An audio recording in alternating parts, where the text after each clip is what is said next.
So it's fantastic to be addressing you, the school governors of the nation, and to thank you for all that you do for our schools in the Church of England. And I want to quickly tell you about what I consider to be my best ever school assembly.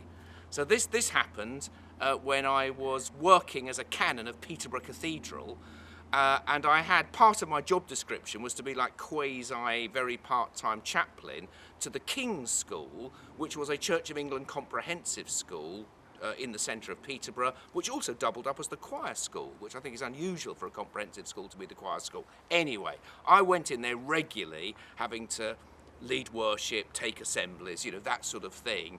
And I think for a lot of jobbing clergy, it's quite a pressure, week on week to be thinking of something to say. And it was Ash Wednesday or thereabouts, first week of Lent.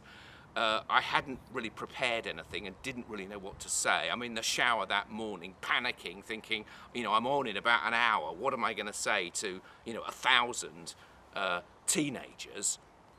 Anyway, when I got to the school assembly, this is what I said and did. I basically stood up in front of these 1,000 or so young people, and I said to them, I want to do something which you've maybe never ever seen before, something radical and weird, and I hope you'll be impressed.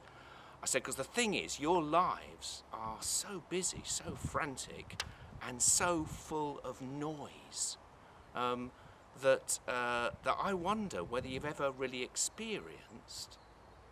Well, let me show you. And at that point, I got a chair. I put a chair in the centre of the stage. I sat down. I closed my eyes, and I just sat in complete stillness and silence for about a minute. I didn't really know what was going to happen next.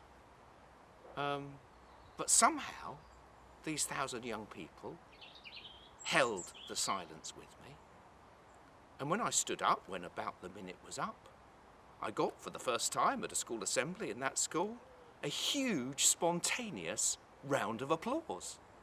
And I went on to say how I think we all need some stillness and silence in our lives. That I say that as a Christian, but I think it's true for us in our humanity. We need stillness and silence, because in stillness and silence we connect with something bigger than ourselves. For me, of course, that is God, and God's wisdom and God's vision for the world. But even if you don't believe in God, it is good for us to stop, to be still, to reset our compass, to be envisioned, to be re-inspired and reconnected with, why am I a school governor? Why am I the 98th Archbishop of York? Why do any of us do what we do? After the as it turned out, successful school assembly, also never happened before, hasn't really happened since.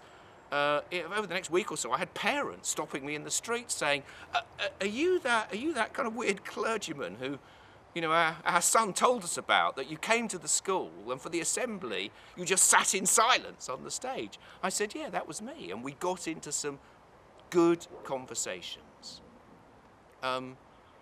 I believe our world would be a better place. I believe I would be a better person. I dare to believe you would be better school governors. Our schools would be better places if we understood the place of stillness and silence and indeed prayer in our lives. I know that the most important thing I do each day is pray. I try to make it the priority upon which the whole of my life is built. I want this for our schools. I want it because we can reconnect with God, but I also want it because in stillness and in silence we can be reconnected with the big vision of what we are called to do. May God richly bless your time together in this conference. Thank you so much for all you do for the service of the church and for the service of our schools. And I pray that in the midst of this busy day, you may find some time to stop. Thank you.